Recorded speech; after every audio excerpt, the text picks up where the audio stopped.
Shalom semuanya.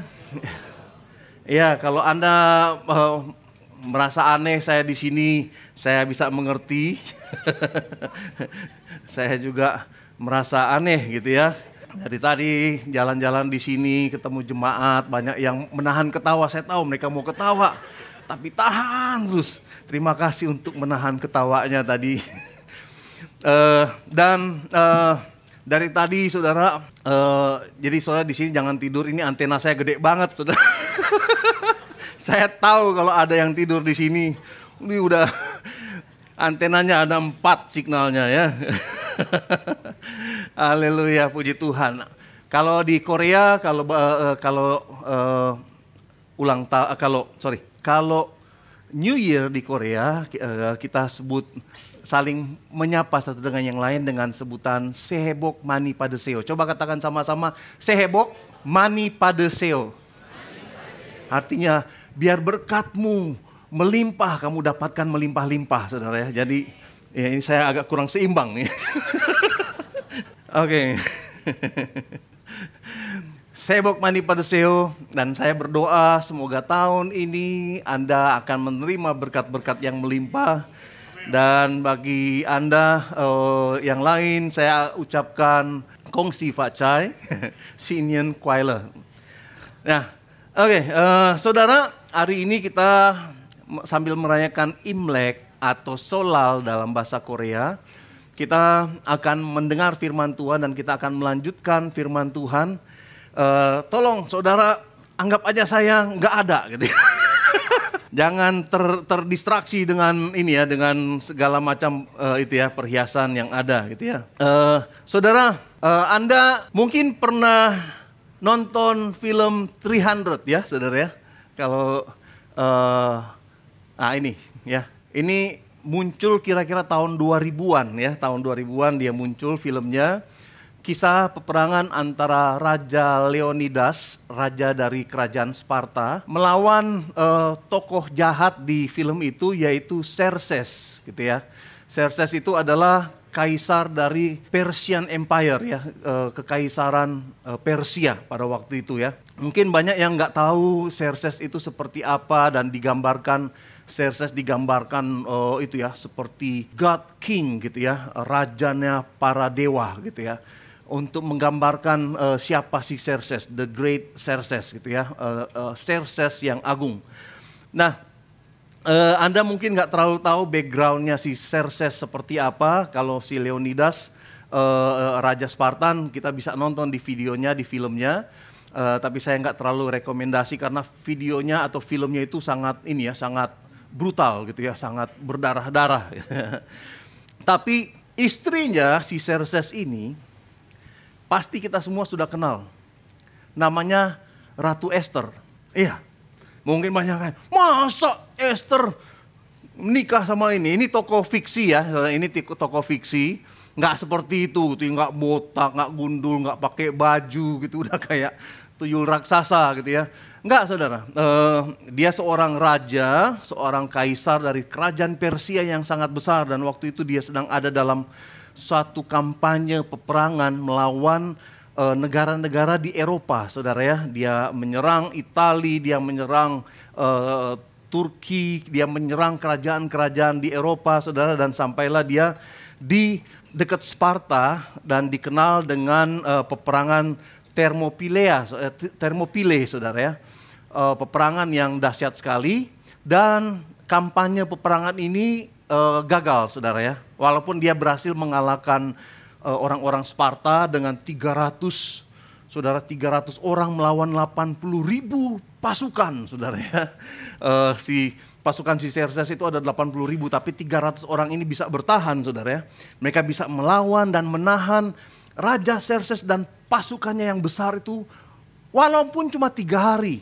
Dan setelah 3 hari mereka semua mati, saudara. 300 orang ini mati semua. Dihujani panah dan ada pengkhianatan dan lain sebagainya. Nah, Kita akan bahas pada hari ini dalam tema khotbah kita Rebuild. Coba katakan sama-sama Rebuild. Kita dalam tema di tahun ini, gereja kita mengambil tema Rebuild, membangun kembali. Dan kita sudah bahas selama 1 bulan lebih ini adalah minggu yang ke-6, kita membahas tentang Rebuild. Dan 2 minggu yang lalu kita bahas dari kitab Zakaria, minggu yang lalu kita bahas dari kitab Hagai, hari ini kitab Esther. Kenapa saudara? Karena ini ada dalam satu masa saudara, jadi saya memanfaatkan masa pembangunan kembali bait Allah ini dengan menambahkan nabi-nabi yang terlibat di dalam pembangunan dan juga satu momen yang penting di dalam bangsa Israel pada waktu mereka ada dalam pembuangan, yaitu peristiwa Ratu Esther ini. Saudara. Nah, saya ingin kasih perspektif dulu kepada Anda.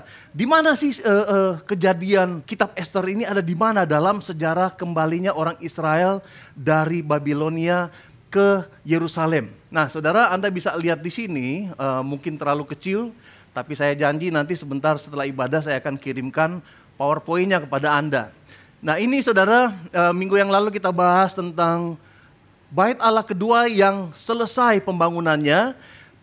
Pembangunannya selesai tahun 516 sebelum Masehi, saudara ya. Anda bisa lihat itu di dalam Esra pasal 6, bait Allah selesai. Nah, antara Esra pasal 6, ya, bait Allah selesai, dan Esra pasal 7, yaitu Esra kembali ke Yerusalem tahun 458, di antara kira-kira 60 tahun ini, kejadian Esther di kitab Esther itu terjadi, saudara ya. Jadi kitab Esther itu punya jangka waktu kira-kira 483 sampai 474 sebelum Masehi. Dari Ratu Wasti yang dibuang karena melawan titah dari Xerxes, saudara, atau Ahasiweros di dalam Alkitab. Kemudian 480, saudara ya, perang Thermopylae, saudara, yang melawan Raja Leonidas. Kemudian 478 sebelum Masehi, Esther diangkat menjadi ratu, saudara. Kemudian kejadian peristiwa Mordekai dengan Haman, saudara, terjadi kira-kira 474, 4 tahun setelah Esther jadi ratu, saudara ya. Jadi kira-kira seperti ini peristiwanya ya. Di dalam alur sejarah, Esther terjadi, peristiwa di dalam kitab Esther terjadi di masa-masa seperti ini. Setelah bait Allah selesai dan sebelum Esra kembali ke Yerusalem. Jadi Esra pasal 1, 2, 3, 4, 5, 6, saudara. Esra itu belum ada di Israel, belum ada di Yerusalem. Tapi dia mencatat semuanya dengan sangat jelas. Dia kembali ke Yerusalem pada tahun 458, saudara, 458 sebelum Masehi. Saya ingin pakai kesempatan ini untuk mengatakan kepada Anda bahwa setiap kita punya satu momen yang Tuhan ingin kita ada di dalamnya dan kita melakukannya, saudara ya. Esther pasal 4 ayat 14. Kita mau baca bersama-sama, saudara ya. Esther 4 ayat 14. Saya ambil dari kitab Bahasa Indonesia Sehari-hari. Kenapa saya ambil dari kitab versi Bahasa Indonesia Sehari-hari? Karena lebih mudah untuk ditangkap, karena itu adalah bahasa yang sangat familiar dengan kita saat ini gitu ya.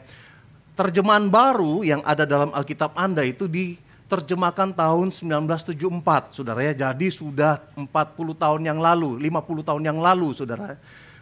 Terjemahan Alkitab Anda, terjemahan baru itu. Nah, jadi ada berbagai istilah-istilah bahasa Indonesia yang sudah berubah. Jadi Alkitab versi Bahasa Indonesia Sehari-hari itu lebih mudah untuk kita memahami. Esther pasal 4 ayat 14 kita baca sama-sama ya. 1, 2, 3. Orang Yahudi pasti akan mendapat pertolongan dengan cara bagaimanapun juga, sehingga mereka selamat. Tetapi kalau engkau tetap diam saja dalam keadaan seperti ini, engkau sendiri akan mati dan keluarga ayahmu akan habis riwayatnya.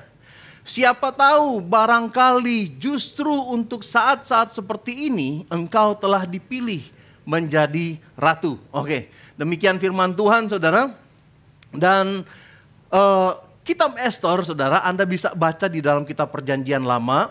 Ada satu kitab di dalam susunan kitab-kitab sejarah, saudara ya. baca di situ itu ceritanya sangat bagus sekali, sangat luar biasa dan seperti film-film saudara, film-film Hollywood. Ceritanya, plot-plotnya itu luar biasa sekali gitu ya.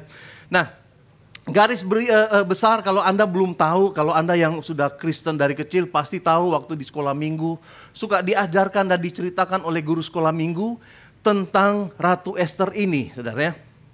Nah, garis besar dari cerita Ratu Esther ini yaitu bicara tentang satu saat Hamas dia tersinggung sekali dengan Mordekai. Mordekai itu siapa? Mordekai adalah paman dari Esther.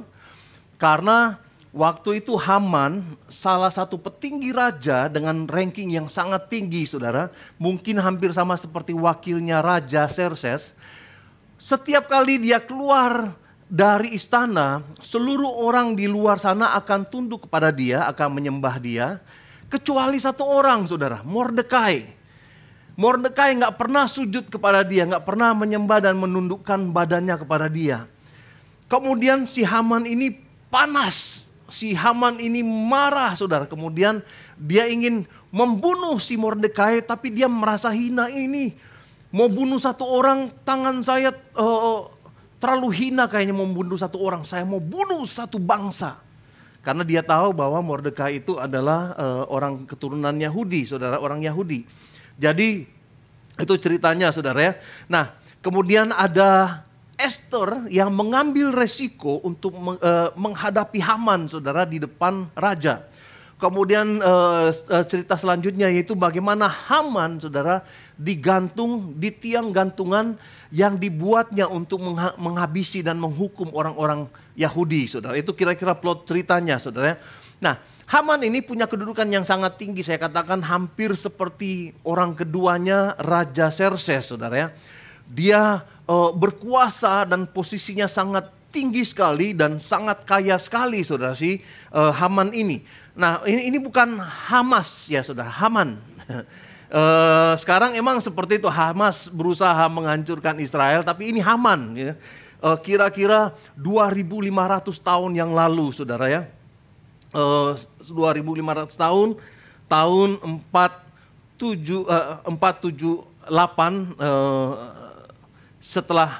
sebelum Masehi, saudara ya. Jadi kita lagi bahas tentang Haman ya. Nah, dia tersinggung sekali dengan Mordekai, kemudian dia bilang, hina sekali kalau saya cuma bunuh satu orang.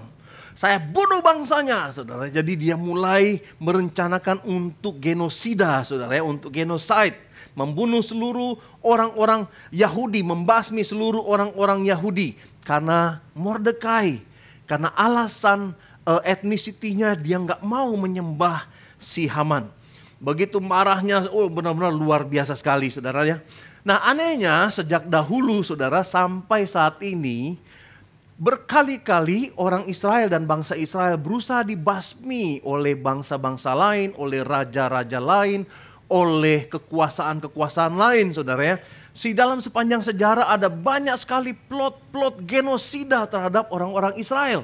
Nah, saudara, ini bukan, kalau kita perhatikan, ini bukan masalah diplomatik, saudara, tetapi di dalam Alkitab sudah ditulis, saudara, tentang bangsa Israel ini. Mereka akan tersebar, mereka akan berusaha dimusnahkan. Tapi selalu Tuhan katakan akan datang satu waktu Tuhan akan memulihkan orang Israel, bangsa Israel ini, saudara. Jadi ini masalah teologis mungkin ya. Kenapa bangsa Israel berusaha untuk dihancurkan sejak dahulu, saudara. Ini masalah spiritual, saudara. Suatu janji Tuhan, satu nubuatan Tuhan yang selalu terjadi dan bahkan bukan sampai sekarang ini aja. Kedepannya akan terus seperti itu. Kedepannya anak cucu kita akan menyaksikan bagaimana Israel akan berusaha dimusnahkan, saudara. Sebelum Tuhan Yesus datang kembali akan selalu terjadi, saudara ya. Nah, Esther, dia dibilang sama Mordekai, ayo Esther, kamu pergi ke dalam. Ngomong sama Raja Xerxes untuk menyelamatkan orang Israel. Tapi saudara, di istananya Ahasiweros ini atau Xerxes ini ada peraturan yang luar biasa keras.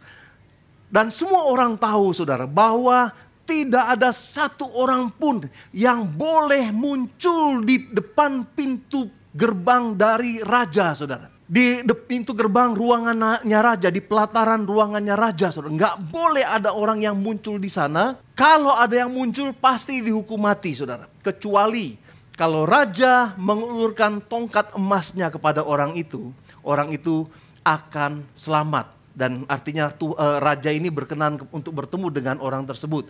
Kecuali para pembesar-pembesarnya, saudara ya. Mereka punya protokol untuk masuk. Tetapi orang biasa, bahkan istrinya, bahkan anaknya nggak boleh datang ke depan pelataran dari sang raja, saudara ya.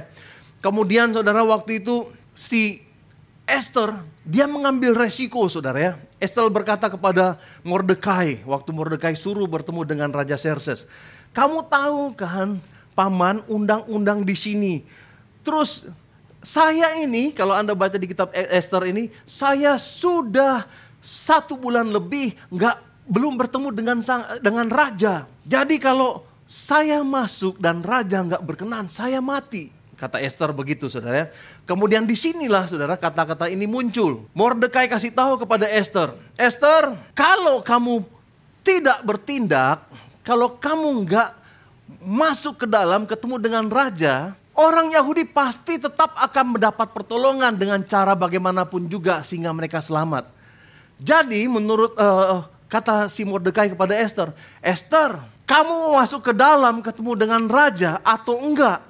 Tetap kita tahu sama-sama hasilnya orang Israel akan dapat pertolongan entah dari mana. Karena Tuhan melindungi mereka. Kamu mau ambil resiko masuk ke dalam atau enggak? Tetap saja hasilnya kita sudah tahu. Tetap saja Israel akan diselamatkan. Tetapi Esther, kata Mordekai, barangkali justru untuk saat-saat seperti inilah engkau telah dipilih jadi ratu. Untuk saat-saat seperti inilah engkau sudah dipilih jadi ratu. Esther, mungkin Tuhan pilih kamu jadi ratu untuk momen ilahi seperti ini. Untuk waktu yang seperti ini. Untuk kesempatan yang seperti ini, Esther. Ini kesempatannya kamu, Esther. Nah, saudara, Winston Churchill, dia seorang pemimpin Perdana Menteri Inggris pada waktu Perang Dunia Kedua. Dia pernah ngomong seperti ini, saudara ya. To each there comes in their lifetime a special moment when they are figuratively tapped on the shoulder and offered the chance to do a very special thing. Saya ngomong bahasa Indonesia supaya saya nggak capek mulutnya. Bagi masing-masing orang, katanya, akan ada momen spesial dalam kehidupan mereka ketika mereka secara kiasan seakan ditepuk pundaknya dan diberi kesempatan untuk melakukan hal yang istimewa, yang unik, dan yang sangat sesuai dengan bakat mereka. Ada satu saat, kata Churchill, bahwa setiap orang akan ditepuk pundaknya. Oke bro, sekarang giliran kamu. Ayo tampil, katanya. Untuk diberikan kesempatan melakukan yang sangat istimewa, yang unik, dan yang sangat sesuai dengan bakat mereka. Sungguh, kata Churchill ya, suatu tragedi ketika momen itu datang dalam diri orang itu, dan mereka tidak siap atau tidak memenuhi syarat untuk melakukannya. Sesuatu yang bisa jadi momen terbaik dalam kehidupan mereka, dalam bahasa Inggris dikatakan that which could have been their finest hour. Menjadi waktu yang terbaik bagi mereka, menjadi divine moment bagi mereka. Nah saudara, si Esther, saudara, dia mengambil resiko. Dia menyuruh orang-orang yang ada di kota Susan, saudara, orang Israel yang ada di kota Susan ini, saudara, untuk berpuasa. Dia menyuruh untuk berpuasa selama 3 hari 3 malam. Itu sebabnya kita kenal dan Anda mungkin pernah dengar tentang istilah puasa Esther. Ya, karena Esther mengambil resiko, dia akan bertemu dengan raja dan dia minta supaya semua orang berdoa bagi dia sehingga Tuhan bekerja pada waktu yang dibutuhkan, saudara. Di dalam Esther pasal 4 ayat 16, kumpulkanlah semua orang Yahudi yang ada di Susan untuk berdoa bagiku. Janganlah makan dan minum selama 3 hari dan 3 malam. Aku sendiri dan gadis-gadis pelayanku akan berpuasa juga. Setelah itu aku akan menghadap raja meskipun itu melanggar undang-undang. Kalau aku harus mati karena itu, biarlah aku mati. Nah saudara, setelah berpuasa, Esther memberanikan diri menghadap raja. Kemudian saudara, dengan ambil resiko dia masuk, dia berdiri di pelataran raja dan menanti. Apakah dia akan dihukum mati atau mendapatkan rahmat dari sang raja, saudara. Dan Raja Ahasiweros waktu itu mengulurkan tongkat emasnya. Dan Esther masuk, di dalamnya ada Raja Xerxes dan si Haman, wakil dari Raja Xerxes ini. Waktu sampai di sana, apa yang dikatakan oleh Xerxes itu luar biasa. Anda suami-suami atau cowok-cowok bisa tiru apa yang dikatakan oleh Raja Xerxes. Dia katakan demikian. Ada apa, Ratu Esther? Setengah kerajaan pun akan aku berikan kepadamu. Apa permintaanmu? Ya emang gombal juga Xerxes ya. Serem-serem tampangnya tapi gombal. Setengah kerajaan pun, serius saudara, dia ngomong seperti itu. Setengah kerajaan aku berikan kepadamu. Saudara, kemudian Esther, saudara, waktu dia ambil resiko, dia nggak ngomong langsung mengeluh, nggak saudara. Dia cuma minta satu hal. Makan yuk. Dia ajak Raja Xerxes dan Haman untuk masuk ke dalam jamuan makan yang disediakan oleh si Esther, saudara. Kita makan, setelah itu saya akan sampaikan permintaanku, kata Esther. Pintar sekali saudara, istri-istri kalau Anda mau minta sesuatu, kasih makan yang enak-enak sama suami. Setengah hartanya akan diberikan kepadamu. Kemudian setelah makan, rajanya tanya, oke Esther, kita sudah makan. Apa yang kamu minta? Setengah kerajaan akan aku berikan kepadamu. Esther minta sekali lagi. Besok kalau Tuanku berkenan dan aku mendapatkan rahmat di hadapan Tuanku, besok hadirlah dalam jamuan makanku. Besok diajak makan lagi, saudara. Kemudian besok begitu selesai pulang dari sana, saudara, Haman pulang ke rumahnya dengan besar kepala. Dia datang dan katakan kepada orang-orang yang ada di sekitarnya dan di rumahnya, nih, gue dapat kehormatan tadi. Gak ada satu orang pun yang diundang oleh sang Ratu Esther kecuali sang raja dan saya. Besok pun saya akan diundang. Oh, luar biasa sekali. Tapi waktu dia jalan dari istana ke rumahnya, bertemu lagi dengan Mordekai, saudara. Dengan Mordekai. Kemudian sama Mordekai juga nggak menunduk kepada dia, semua orang menunduk menyembah dia, cuma Mordekai nggak menyembah dia. Kemudian si Hamas bilang sama keluarganya, tapi saya tetap kesal dengan si Mordekai. Saya yang sudah punya posisi yang luar biasa tetap nggak dihormati oleh si Mordekai itu. Kemudian istrinya katakan, nggak apa-apa Haman, kamu hari ini pasang tiang gantung tinggi-tinggi 50 hasta tingginya. Karena besok setelah bertemu dengan Ratu Esther, kamu gantung dia tinggi-tinggi katanya. Kemudian si Haman pulang ke rumah cerita seperti itu. Raja Xerxes, Raja Ahasiweros ini pulang di rumah, dia nggak bisa tidur, saudara. Ada dalam ceritanya, Anda baca, saudara. Dia nggak bisa tidur, dia ngalami insomnia, saudara. Nggak bisa tidur. Kemudian waktu dia nggak bisa tidur, dia pergi kepada panitera raja dan katakan, coba keluarkan buku diari, buku sejarah tentang pemerintahan selama saya memerintah. Kemudian bukunya itu dibawa, kemudian paniteranya itu bacakan kisah pemerintahannya si Raja Xerxes ini. Sampai di satu titik, dia cerita tentang Mordekai. Bertahun-tahun sebelumnya, saudara ya, bertahun-tahun sebelumnya, si Mordekai pernah menyelamatkan Raja Xerxes ini, Raja Ahasiweros ini, saudara. Waktu itu Mordekai duduk di pintu gerbang, kemudian dia dengar ada pemimpin-pemimpin di kerajaan itu, sida-sida katanya, kayak penasehat raja yang sedang ngobrol ingin membunuh Raja Xerxes, saudara. Raja Ahasiweros ingin dibunuh oleh ada 2 sida-sida dan pasukan mereka, saudara. Mereka berkomplot, padahal mereka itu ada sebagai tim penjaga di dalam istana. Kemudian Mordekai yang dengar rencana jahat mereka ini ngomong sama Esther, Esther, raja akan dibunuh. Nama yang akan bunuh yaitu si ini dan si itu. Kemudian si Ratu Esther ceritakan itu kepada Raja Xerxes Ahasiweros.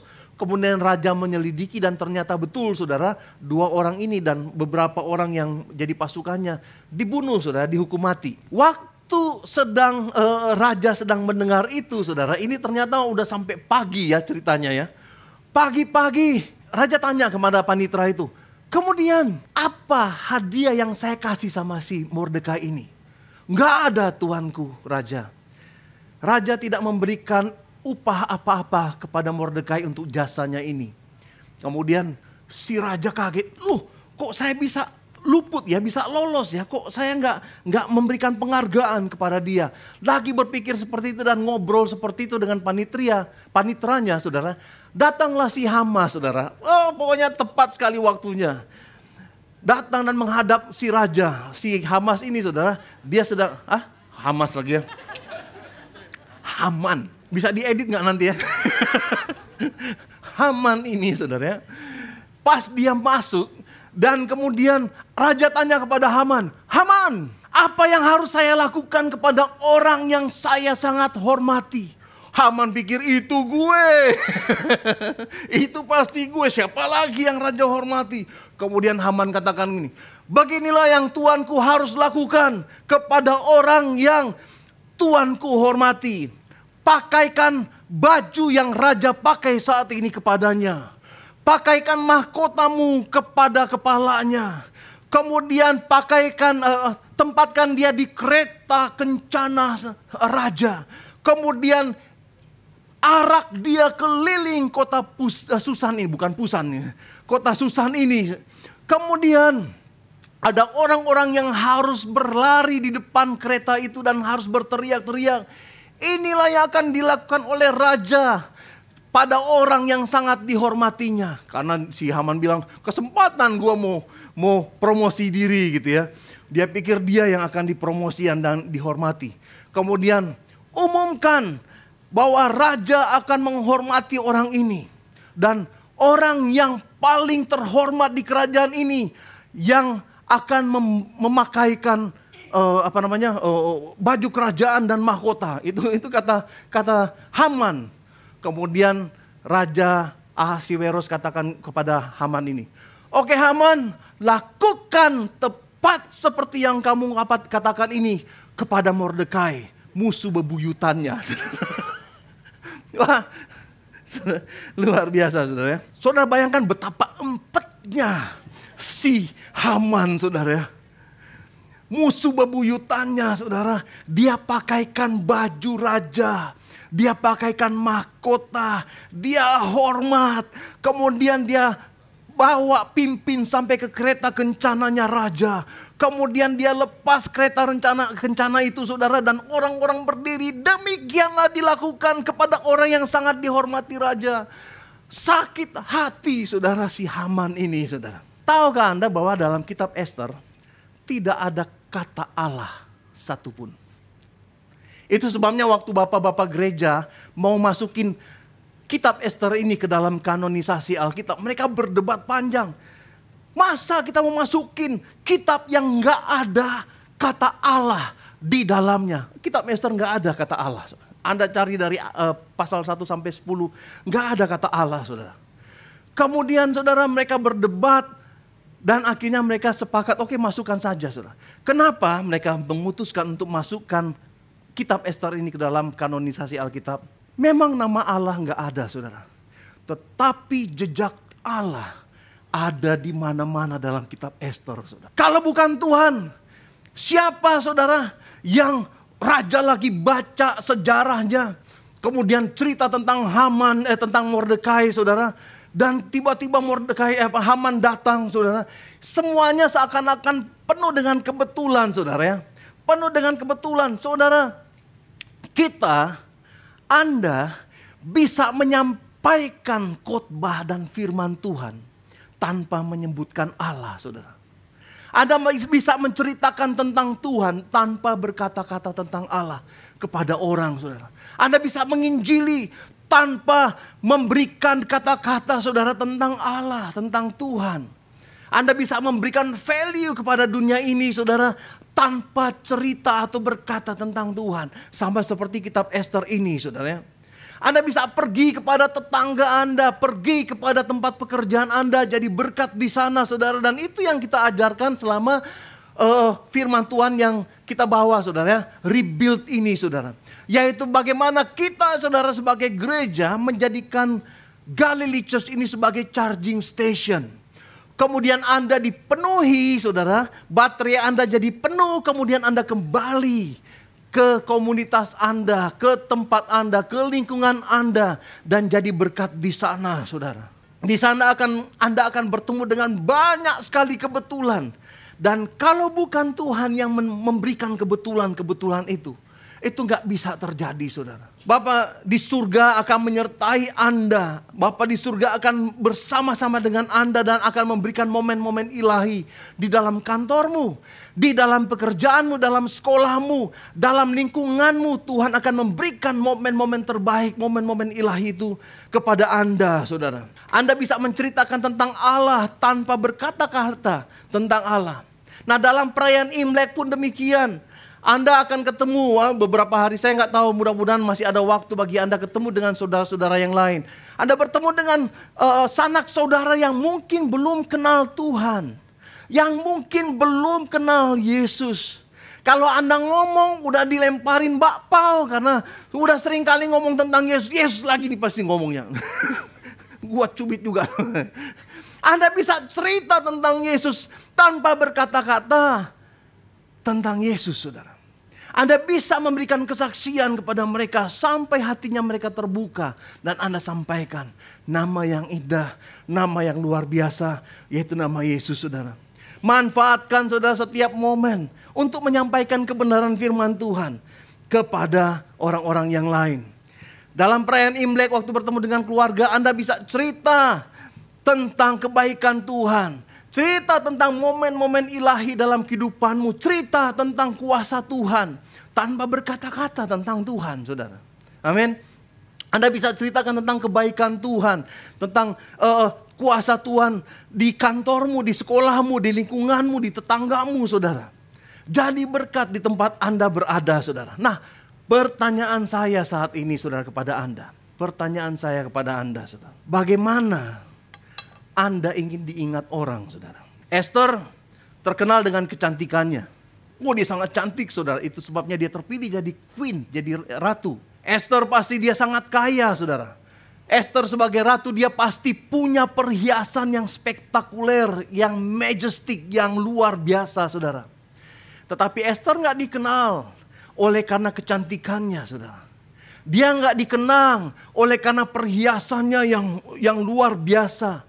Dia gak dikenal, mungkin dia diberikan hadiah taman yang indah oleh sang raja saudara. Tapi dia gak dikenal oleh itu saudara. Dia Esther saya yakin punya anak-anak dan cucu-cucu. Tetapi dia gak dikenal oleh itu saudara. Dia dikenal oleh peristiwa waktu dia mengambil resiko saudara. Dan datang menghadap raja. Mengambil momen itu. Karena dia tahu di saat-saat seperti inilah saya dipilih jadi ratu. Di saat-saat seperti inilah saya ada sebagaimana saya ada. Esther tidak diingat untuk semua kecantikannya. Tetapi diingat pada waktu dia menerima tanggung jawab. Dan waktu dia mengambil resiko saudara. Itu Esther saudara. Saudara, Anda ada di Indonesia saudara ya. Tempat yang cukup beresiko untuk menjadi orang Kristen. Kita minoritas di sini saudara. Tetapi justru untuk saat-saat seperti ini Anda dipilih menjadi orang percaya saudara. Amin. Untuk saat-saat seperti ini walaupun mengambil resiko, ambil saudara resikonya saudara. Ingat seperti ini saudara, Anda di-charge di sini kemudian Anda pergi keluar saudara menjadi berkat. Di luar sana saudara ya, di luar sana saudara ya, adalah tempat-tempat yang penuh resiko saudara. Di tempat pekerjaan Anda adalah tempat yang penuh resiko. Di lingkungan Anda adalah tempat yang penuh resiko. Ambil resiko itu saudara. Coba tepuk kiri kanan dan katakan, take the risk. Ambil resiko, jadi berkat saudara. Take your moment, your finest hour kata Churchill. Waktu-waktu terbaikmu, your divine moment. Momen-momen ilahimu. Ambil itu saudara. Dan jadi berkat di tempat Anda berada. Amin saudara. Matius berkata pasal 10 ayat 16. Lihat, Aku mengutus kamu seperti domba ke tengah-tengah serigala. Sebab itu, hendaklah kamu cerdik seperti ular dan tulus seperti merpati. Anda nggak bisa mendapatkan momen-momen terbaikmu di tempat-tempat nyaman. Nggak ada momen terbaik di tempat nyaman, saudara. Anda nggak mendapatkan the finest hour, momen terbaik, momen ilahi di tempat-tempat yang tenang. Nggak, saudara. Nggak ada momen ilahi di sana, saudara. Momen terbaikmu bukan pada waktu engkau segala sesuatu berjalan sesuai dengan rencanamu. Momen terbaikmu bukan pada waktu segala sesuatu berjalan dengan sempurna. Momen terbaikmu bukan pada waktu orang-orang menghormatimu, pada waktu orang-orang menghargaimu. Momen terbaikmu bukan waktu Anda naik mobil Alphard misalnya sopirin. Bukan itu, saudara, the finest hour Anda. Momen terbaik Anda yaitu pada waktu Anda mengambil resiko, saudara. Momen terbaikmu selalu di tempat yang penuh dengan resiko. Momen terbaikmu selalu di luar comfort zone Anda, saudara. Yesus katakan, lihat aku mengutus kamu seperti domba di tengah-tengah serigala. Itu suatu tugas yang penuh resiko, saudara. Domba di tengah-tengah serigala, habis dong. Gitu. Kalau serigala di tengah-tengah domba, wah enak banget, saudara. Kita diutus sebagai serigala di tengah-tengah domba. Saudara, sebagai hamba Tuhan saya ingin katakan dengan iman, ini adalah waktu-waktu terbaik Anda, saudara. Hidup di Indonesia, sebentar lagi kita akan mengadakan pemilihan umum. Pilih sesuai apa yang ada dalam hati Anda, saudara. Ada nasihat katanya, kalau mau pilih presiden, calon presiden, pilih dengan sepenuh hati, jangan dengan sepenuh jiwa, saudara. Kalau pilih dengan sepenuh hati, pilpresmu nggak kepilih, sakit hati saja, saudara. Tapi kalau dengan segenap jiwa, sakit jiwa, saudara. Melangkah keluar dari perahumu, saudara. Keluar dari zona nyamanmu. Tampillah, bersinarlah. Jangan sembunyi. Coba katakan kiri kanan, jangan sembunyi. Yang dilakukan oleh Esther itu sederhana, saudara. Yang dilakukan oleh Esther setelah dia mengambil resiko, saudara. Setelah dia berpuasa menghadap raja. Raja ulurkan tongkatnya. Bukan berarti Esther masuk ketemu Haman. Eluya, awas. Kemudian, oh ini yang ngomel-ngomelin Haman. Enggak, saudara. Yang Esther lakukan pada waktu dia dapat kesempatan itu, ngajak makan. Kalau Anda ketemu dengan orang-orang yang membutuhkan Tuhan, ajak makan, saudara. Setelah ajak makan, ngapain, pastor? Ngajak makan lagi. Esther juga gitu. Ngajak makan lagi, saudara. Nanti setelah itu Anda lihat bagaimana Tuhan bekerja. Saudara, Esther ngajak makan. Berikutnya Esther juga ngajak makan untuk keesokan harinya. Setelah itu, saudara, itu pekerjaan Tuhan, saudara. Anda lihat besok harinya setelah diajak makan oleh Esther, saudara, besok harinya Mordekai diagungkan, saudara. Mordekai momennya Mordekai bangkit, saudara. Karena apa, saudara? Karena dia melangkah lebih dulu, saudara, ya. Dia melangkah lebih. Sisanya adalah pekerjaan Tuhan. Saudara, momen terbaikmu bukan ketika Anda memberikan performance yang terbaik. Momen terbaik saya, saudara, bukan pada waktu jemaat di Korea mencapai 500 kehadiran, saudara. Setiap minggu 500. Ini baru satu cabang aja, saudara. Ada cabang yang dipimpin oleh Pastor Jason, bisa 150. Ada di cabang-cabang yang lain. Tetapi di Seoul waktu itu bersama-sama dengan Pastor Jason, total mungkin kira-kira ada 700-800 orang yang hadir dalam ibadah kita dalam satu kali hari Minggu, saudara. Dan itu bukan momen terbaik. Momen terbaik yang saya pikirkan, salah satu momen terbaik yang saya pikirkan waktu saya mempersiapkan firman Tuhan ini, yaitu 24 tahun yang lalu. Ketika Tuhan suruh saya ke Korea. Waktu itu saya nggak ngerti Korea. Banyak orang yang nggak tahu Korea, saudara. Saya tahu waktu ke sana pasti nggak mudah, saudara. Waktu itu Korea belum dikenal dengan K-popnya, saudara, ya. Waktu itu BTS masih kecil-kecil, saudara. Masih balita. Jungkook masih usianya masih 2 tahun, saudara. Jimin masih 4 tahun, saudara. Lisa, Jisoo, Yeni sama siapa satu lagi? Ayo Blink, come on, Blink. Rose, saudara. Mereka masih kecil-kecil, saudara.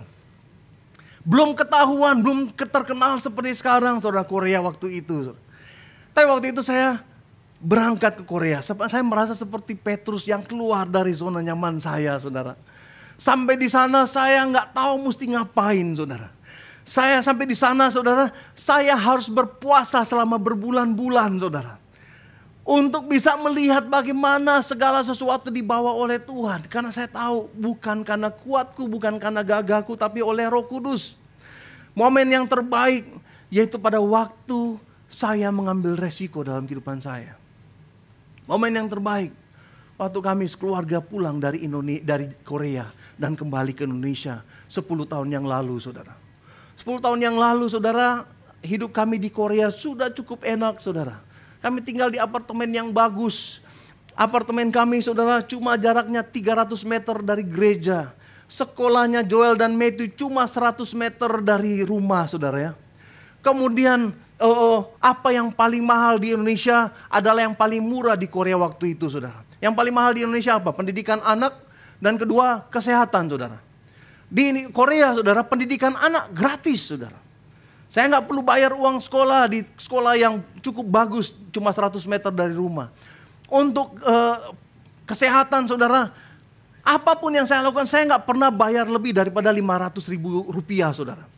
Sekalipun waktu itu anak-anak masuk ke rumah sakit, dua-dua masuk rumah sakit, nggak pernah lebih dari itu. Kenapa? Karena ada asuransi, saudara. Tetapi waktu itu Tuhan suruh pulang, kembali ke Indonesia. Wah, saudara, tentu aja struggle, nggak mudah, saudara. Tetapi saya punya janji Tuhan dan saya ambil komitmen bersama dengan keluarga. Oke, kita kembali ke Indonesia. Nggak mudah, saudara. Ada yang dikorbankan, tapi saya tahu itu salah satu the finest hour, salah satu divine moment yang Tuhan berikan dalam kehidupan saya, yaitu pada waktu kita ambil resiko, saudara. Pada waktu ambil resiko. Saudara, momen terbaikmu bukan pada waktu Anda melakukan hal-hal yang spektakuler, Anda melakukan hal-hal yang mengagumkan. Enggak, saudara. Momen terbaikmu pada waktu Anda mengambil resiko, pada waktu Anda berkorban, korban yang terbesar. Sparta, saudara, dengan 300 prajuritnya, saudara. Momen terbaik mereka cuma bertahan 3 hari, saudara. 3 hari mereka bertahan melawan 80.000 tentara dari Xerxes. Hari ketiga, saudara, mereka mati semua, tetapi legenda mereka nggak mati di situ, saudara. Mereka tetap diingat oleh orang-orang tentang keberanian mereka dan pengorbanan mereka dan kegigihannya mereka, saudara. Itu the finest hour mereka, saudara. Apa the finest hour-nya Yesus? Apakah waktu Yesus dibaptis kemudian ada suara menggelegar dari sorga, inilah anak yang kukasihi, kepadanya aku berkenan. Apakah itu the finest hour, the moment yang terbaik dalam dirinya Yesus? Enggak, saudara. Apakah momen terbaik Yesus waktu dia ada di atas bukit dan di hadapan 3 muridnya, dia berubah rupa, saudara. Dia keilahiannya muncul, wajahnya katanya bersinar seperti matahari, bajunya berkilat-kilat, kakinya seperti bara api. Apakah itu momen terbaik dalam kehidupan Yesus? Enggak. Apakah waktu dia terangkat ke sorga dengan keagungan? Tidak, saudara. Momen yang terbaik, the finest hour-nya Yesus, waktu dia tergantung di atas kayu salib. Dan waktu dia berkata, Tuhan, Bapa, ampuni mereka sebab mereka tidak tahu apa yang mereka perbuat. Momen yang terbaik waktu Yesus katakan, Tuhan, Bapa, terimalah nyawaku. Momen yang terbaik waktu Yesus menyerahkan hidupnya kepada saudara dan saya, saudara. Pikirkan baik-baik, saudara. Apa yang Anda inginkan? Banyak orang berpikir, saya pengen hidup selama-lamanya, saya ingin hidup selama mungkin. Saya ingin ganteng, saya ingin cantik selama mungkin. Anda bisa pilih seperti itu, atau Anda bisa memilih mati seperti Spartan, saudara. Dan legenda Anda akan dikenal oleh orang-orang. Saudara, momen terbaik dalam kehidupan Anda itu apa? Esther pasal 4 ayat 14 katakan, barangkali justru untuk saat-saat seperti ini, engkau telah dipilih jadi ratu. Saudara, mungkin di saat-saat seperti ini Anda dipilih untuk keadaan Anda sekarang ini. Anda ditaruh di posisi di mana Anda ada saat ini, saudara. Anda ada di dalam keluarga di mana Anda ada saat ini, saudara. Anda ada dalam posisi dalam pekerjaan Anda untuk satu momen yang terbaik. Mordekai katakan, Esther, kalau kamu nggak bergerak, Tuhan tetap akan bergerak. Tetapi Tuhan taruh kamu di sini supaya kamu ambil bagian di dalam rencana keselamatan Tuhan. Satu kali ada yang puji saya waktu di Korea gitu ya. Waduh, pastor, puji Tuhan, pastor dulu mau datang ke Korea. Kalau pastor nggak mau dulu datang ke Korea, diutus ke Korea. Gimana nasib kita, pastor? Saya katakan demikian kepada mereka. Nggak seperti itu. Kalau saya memutuskan saya nggak mau diutus ke Korea tahun 2000 yang lalu, Tuhan akan suruh orang lain. Karena Anda berharga, Tuhan tetap akan selamatkan orang-orang di sini. Tetapi Tuhan nggak pakai saya. Saya kehilangan momen saya. Saya kehilangan momentum yang terbaik dalam kehidupan saya. Saya kehilangan divine moment saya. Kalau Anda nggak bergerak, Tuhan akan pakai orang lain, saudara. Kalau Anda nggak mengambil bagianmu, Tuhan akan pakai orang lain. Mordekai katakan kepada Esther, Esther, it is not about orang Israel. Tapi it is about you. Ini tentang kamu, Esther. Tuhan mau kamu mengambil momen ini. Tuhan mau kamu mengambil bagian dalam kisah ini. Bangsa Israel saya umpamakan seperti gereja, saudara. Seperti Galilee Church. Jangan berusaha menolong Galilee Church. Jangan berusaha menolong gereja ini, saudara. Karena gereja ini punya Tuhan. Anda terlibat atau enggak di dalam Galilee Church, it doesn't matter, saudara. Tetapi saudara, Tuhan tempatkan Anda di sini untuk mengambil momen ini karena ini tentang Anda, saudara. Tuhan akan kirimkan berkat-berkat dari berbagai hal, saudara, bagi berbagai tempat. Sama seperti orang Israel waktu itu, Mordekai katakan, Tuhan akan selamatkan orang Israel. Apapun dan bagaimanapun Tuhan akan kirimkan bantuan untuk menyelamatkan orang Israel. Demikian juga dengan Galilee Church, Tuhan akan kirimkan banyak bantuan, banyak pertolongan saudara dari orang lain. Don't try to help Galilee Church. Tetapi sebagai hamba Tuhan di sini saya katakan, ayo take your time. Ambil saudara momen Anda untuk menjadi momen terbaik dalam kehidupanmu, saudara.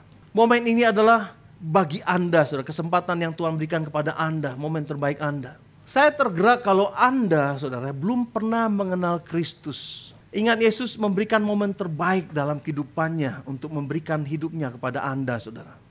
Dan kalau saat ini Anda mendengarkan firman Tuhan dan Anda tahu bahwa ini adalah waktu Anda untuk menerima Yesus sebagai juru selamat pribadi. Saudara, saat ini saya mau ajak Anda untuk take action, saudara. Ambil momen ini bagi diri Anda. Dan jadikan ini momen terbaik dalam kehidupanmu. Waktu Anda datang kepada Tuhan dan katakan, Tuhan, aku butuh Engkau. Aku butuh keselamatan dari Tuhan. Jemaat, mari kita tundukkan kepala kita.